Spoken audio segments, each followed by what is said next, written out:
Heimlich maneuver, and more Heimlich maneuver. What's up, 23% Nation? Coach D is back today, and yes, this is part 7 of our great video series, How to Help a Choking Victim.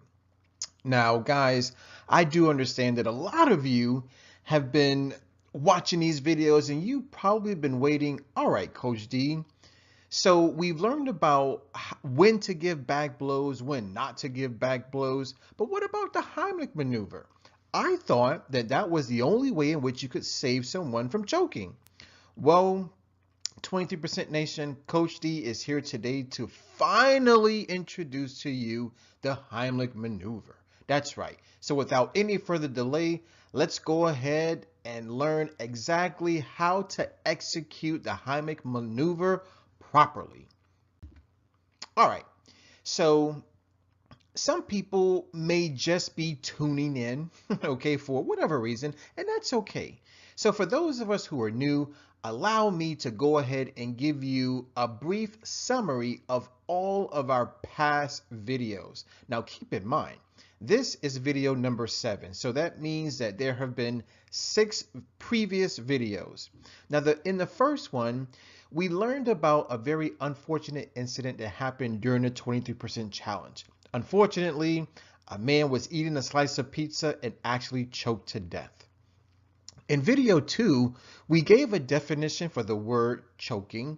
In video 3, we learned how to assess whether or not someone is actually choking, meaning is there a partial or total airway obstruction. In video 4, we learned how to ask the victim, are they choking, yes or no?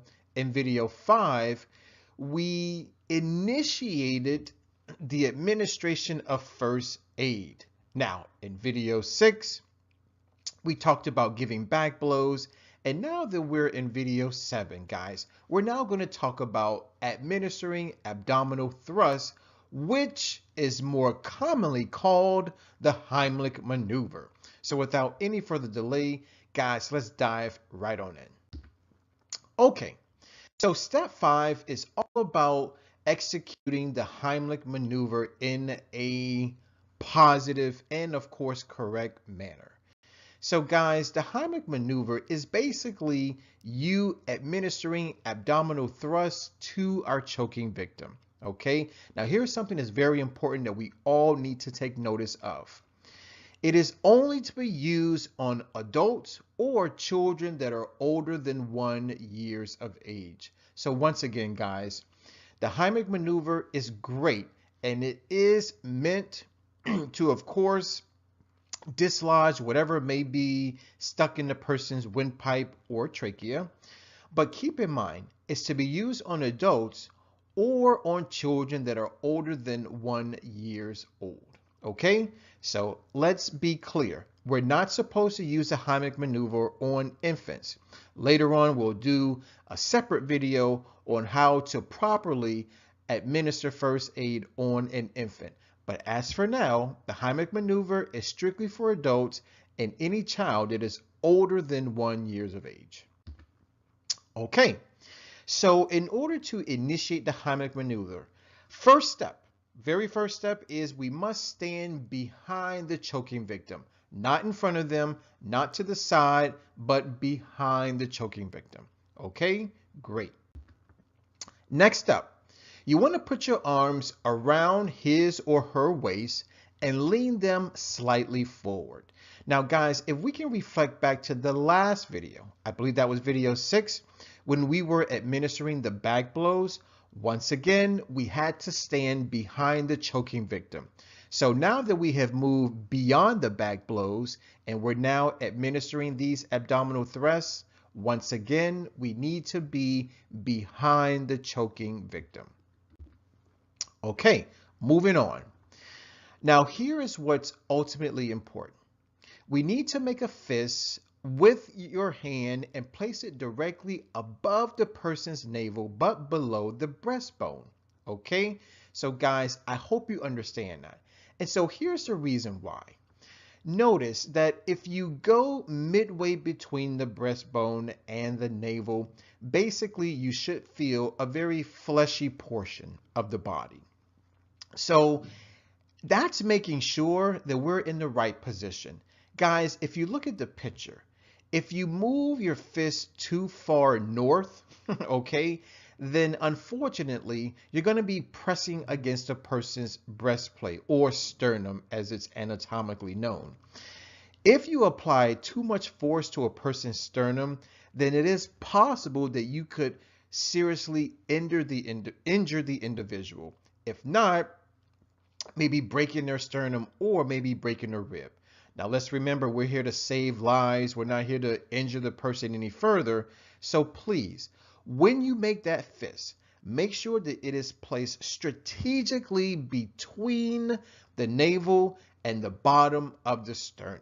Okay? So in other words, make sure that you're not thrusting up against a bone. Okay, if you feel a bone, then chances are you're too high, so go ahead, move your fist a little further south. Okay, but once again, make sure that your fist is between the bottom of the sternum and the navel. Okay, perfect. Moving on. All right, next up, put your other hand on top of your fist, then thrust both hands backward into their stomach with a hard upward movement. Now, what's important here is that we're not thrusting directly back and we're not thrusting directly up. This is more of a diagonal movement. That's right, because ultimately we're trying to dislodge whatever is obstructing the trachea. So guys, in order to do that, your thrusts need to go in an upward direction, almost diagonally, okay? So that way, as we are forcing whatever the obstruction is, we want to force it up and then out. So if you're thinking about this, you want to make sure that your thrusts are inward and then upward, more like a diagonal thrust. So once again, put your other hand on top of your fist, then thrust both hands backwards into the stomach with a hard upward movement. Okay, got it, good. Okay, next up. Do this thrusting action up to 5 times. Check after each thrust to see if the blockage is gone. Stop if the victim loses consciousness. Now, in the previous video, we talked about administering the back blows, which of course comes before the Heimlich maneuver.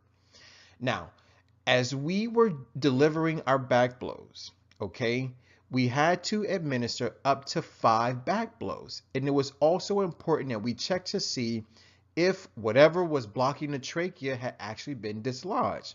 Well, ladies and gentlemen, it's the same thing for the Heimlich maneuver.